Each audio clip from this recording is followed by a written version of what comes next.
2024 లేదా 25లో డిగ్రీ లేదా బీటెక్ చదివారా? సాఫ్ట్‌వేర్ జాబ్ కోసం ఎదురు చూస్తున్నారా? అయితే కోడ్ జ్ఞాన్ 100 డేస్ కోర్సులో చేరండి. జాబ్ సాధించండి.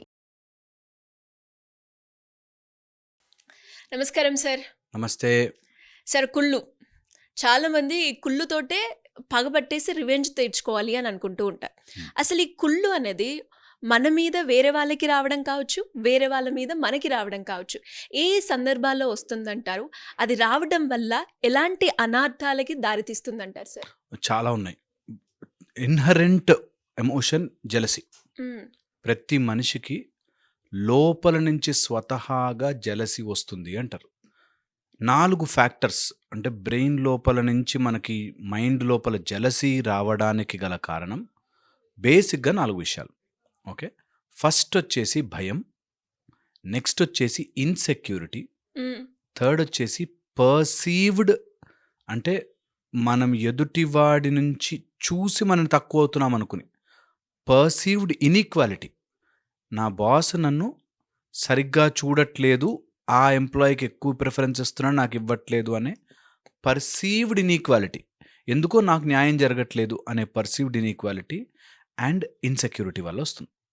ఈ లోపల నుంచి ఇన్‌బార్న్‌గా ఈ 4 ఫీచర్స్ వల్ల మనకి తెలియకుండా మన ఇన్‌కేపబిలిటీ వల్ల మన చేతగానితనం ఎవరైనా చేస్తుంటే తట్టుకోలేనితనం. ఈ 4 వల్లే మనలో జెలసీ వస్తుంది.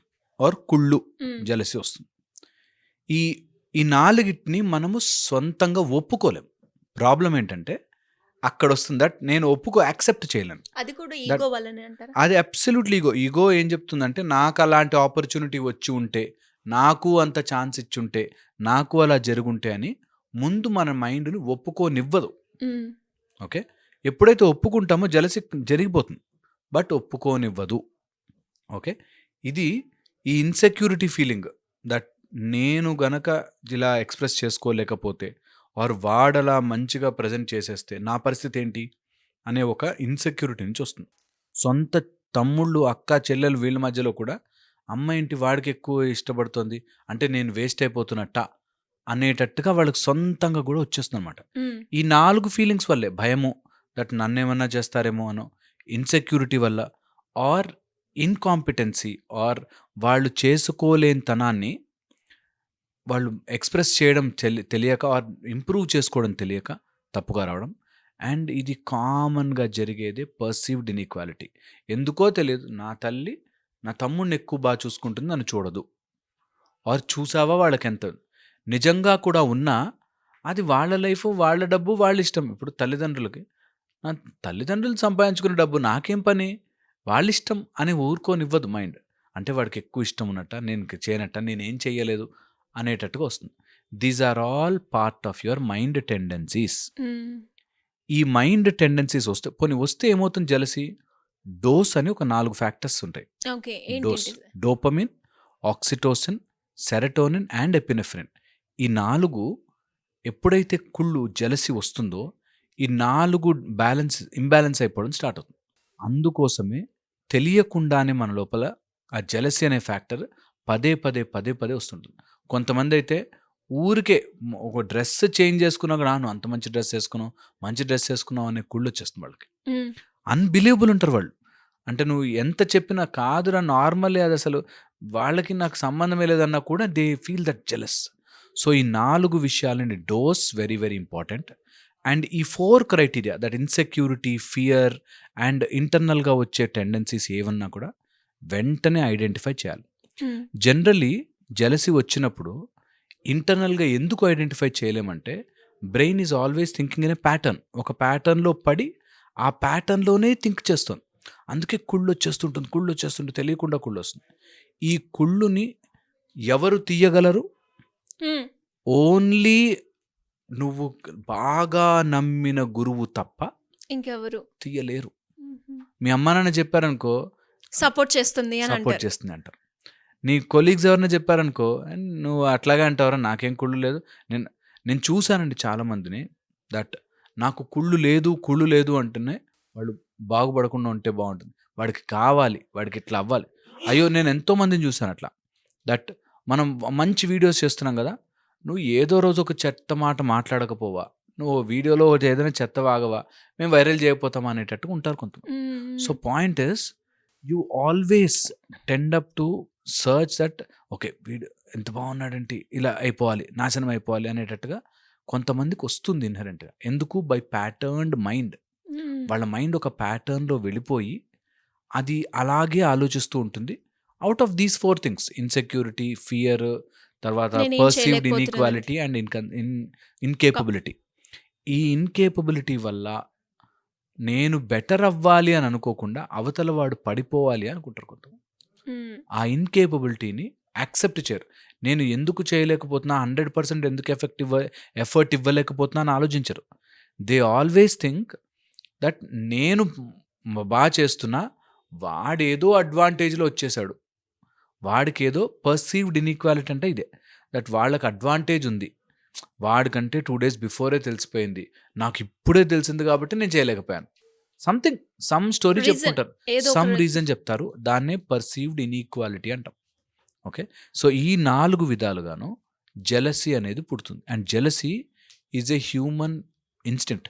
మరి జెలసీ అంత చెడ్డదైనప్పుడు ఎందుకు పెట్టుంటాడు దేవుడు కదా? అలాంటి ఫీలింగ్ మన లోపలికి ఎందుకు వచ్చి ఉంటుంది? Very important to improve our selfs. నీ ఇన్కేపబిలిటీ తెలుసుకుని నువ్వు ఇంప్రూవ్ చేసుకోవడానికే జెలసీ.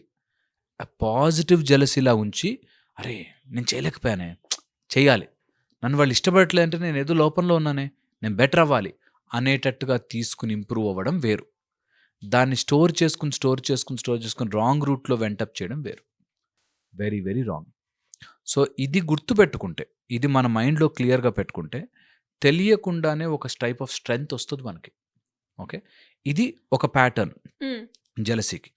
బట్ ఎవరైతే స్పిరిచువల్గా ఆలోచిస్తున్నారో, ఓకే, స్పిరిచువల్ ఆలోచించే వాళ్ళకి మాత్రం ఏ రోజు జెలసీ రాకూడదు. నేను ఇన్ని రోజులు దేవుడికి పూజలు చేశాను, నాకేం కనికరించట్లేదు అనేది ఎప్పుడూ స్పిరిచువల్ పర్సన్ రాకూడదు.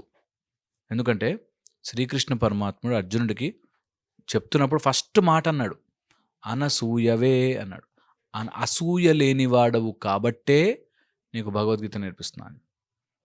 అనసూయవే, అసలు అసూయ ఉండకుండా ఉండాలి. అర్జునుడు అసూయ లేనివాడు అంటారు జనరల్గా. సో ఇప్పుడు అది నిజమా కాదా అని కాకుండా మన లోపల మనం చూసుకోవాల్సి అంటే, స్పిరిచువాలిటీలో నువ్వు నిజంగా ముందుకెళ్ళాలంటే అసూయ లేకుండా ఎవరి గురించి నీ మైండ్లో రాకూడదు. ఎందుకు వస్తుంది జెలసీ? ఎవడో ఉన్నాడు, నేను బాయి లోపల ఏదో డిఫెక్ట్లో ఉన్నాను అనే ఫీలింగ్, నేను సంపూర్ణుడని, నాకు ఏ డిఫెక్ట్ లేదు అనే ఫీలింగ్ ఉన్న రోజున నువ్వు ఇతరులను ఎక్కువ చూడడము, తక్కువ చూడడం ఉండదు. వాడు ఏదైనా ఎదిగినా, ఏదైనా పడిపోయినా నాకు వచ్చినది ఏం లేదురా, బికాస్ మై జర్నీ, నా కళ్ళ ముందు ఒక నిచ్చెన ఉంది, ఆ నిచ్చెన ఎక్కుతూ పోవాలి, పక్కనోడి నిచ్చెన చూసే టైం లేదు మనకి. ఇది ఈ జీవితం యొక్క రహస్యం. దట్ నువ్వు జెలసీ ఫీల్ అవుతున్నావు అంటే ఎవరో నాకంటే, అంటే నేనొకటి వాళ్ళొకటి, మన మధ్యలో ఏదో పోటీ నడుస్తోంది అనే ఒక విషన్లోకి వెళ్తున్నాం. అసలు నిజంగా చెప్తున్నాను కదా, అలాంటి పోటీయే లేదు, ఎప్పుడూ లేదు అట్లాంటి పోటీ.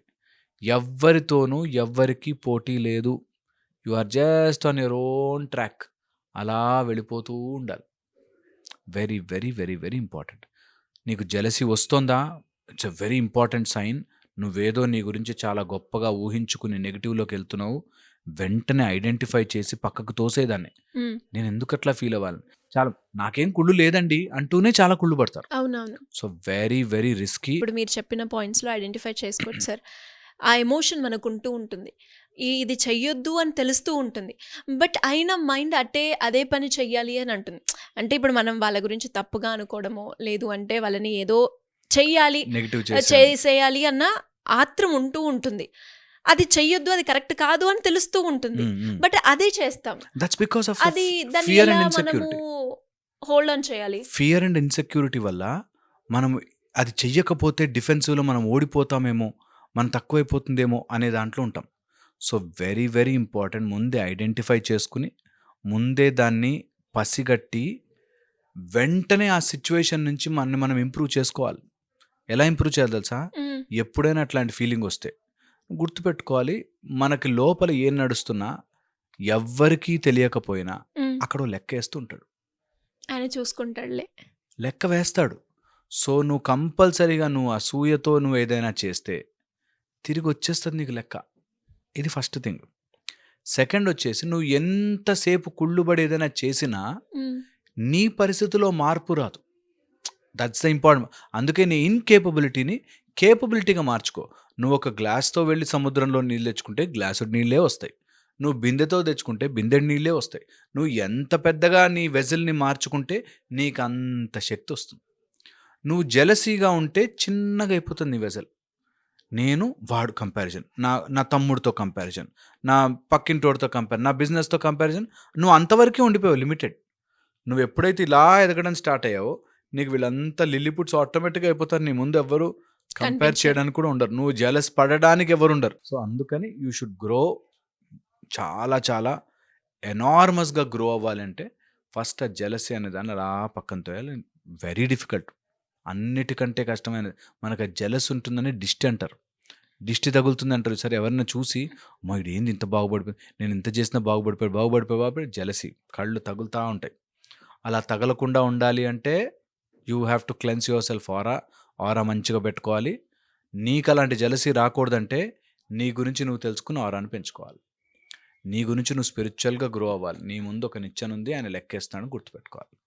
That will help. డెఫినెట్‌గా sir. Very clear explanation. Thank you so much.